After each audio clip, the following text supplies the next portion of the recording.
The Grizzlies aren't talked about very often, but whenever they are, it seems to be nothing but hype because it's either John Morant saying that the Grizzlies are fine in the West or analysts saying that they're right up there with Denver for the best team in the West.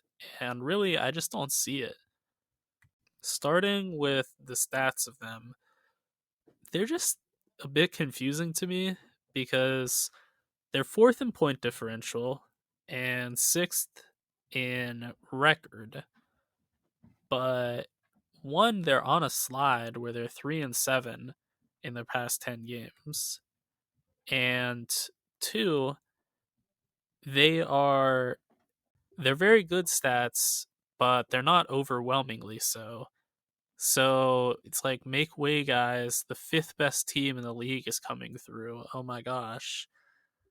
I feel like you can learn more from Memphis's team, though, than you can their stats so far, because it really is almost two entirely different games between the regular season and the postseason now. With all due respect to John Morant, who I consider a top 10 player, I think their talent is just not quite there at a contending level yet.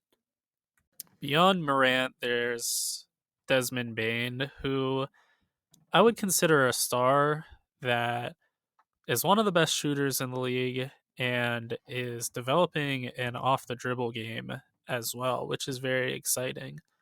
But right now, I would consider him just an efficient 20 points on good defense. Can't forget, too, there's Jarren Jackson Jr., who is honestly one of the best defenders in the entire league. But one, he has the issue of fouling just so unnecessarily on both sides of the floor. And two, he's another guy where he's capping out at about 20 points per game. So he is again a star, but he's not another superstar for John Morant.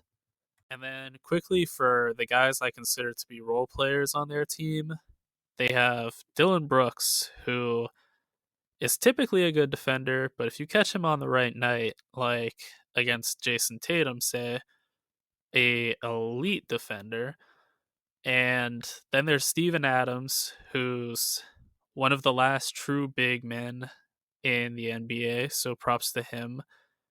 He's great at getting you offensive rebounds and playing defense unless he needs to cover a small shifty guard, in which case that's not going to be the best, but a good defender nonetheless. And they also have Tyus Jones, who is the brother of Trey Jones on the Spurs. He's the better of the two, if we're being completely honest. But yeah, that'd be about it. There's also Conchar. He's another elite defender, but he's not going to be doing too much for you offensively. And that's just kind of a theme for a lot of these guys.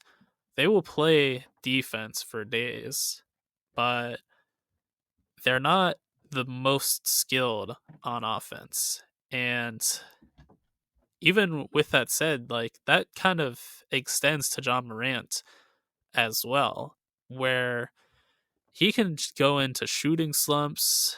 He can go into slumps where he can't hit his free throws. And it's just not very easy for him. Whereas with, like, Jason Tatum, for example, there's going to be so many easy points where it's just a pull up three or a mid range jumper where there was just a really good screen set.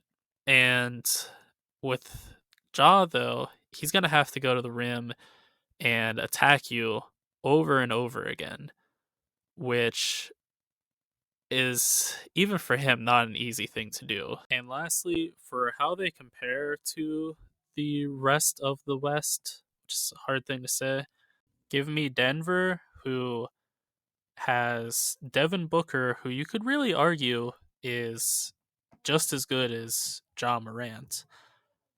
The only thing is, you can't argue that Desmond Bane is as good as Kevin Durant. So I'd rather have the Suns. I'd rather have Denver, who has just been, I think, a better team than Memphis this year. And also, I'd rather have Jokic than Morant. And then I think the rest of the supporting cast for Denver and Memphis, I would also lean Denver. So I'd feel pretty confident in Denver and Phoenix.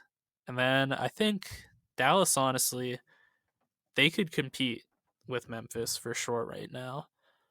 I know with Kyrie, you never know what you're going to get, but it seems like a constant that when he plays at a very high level. And I think he'll be able to mesh well with Luka. So yeah, I'd be torn between Memphis and Dallas. And lastly, I could even be talked into the Clippers because though they have not been great to this point, I still think it's more than fair to say Kawhi and Paul George is a top maybe 5 duo in the entire league when they're playing. And I know it seems like they never play, but I think maybe this might be the year where health is not a major issue for them.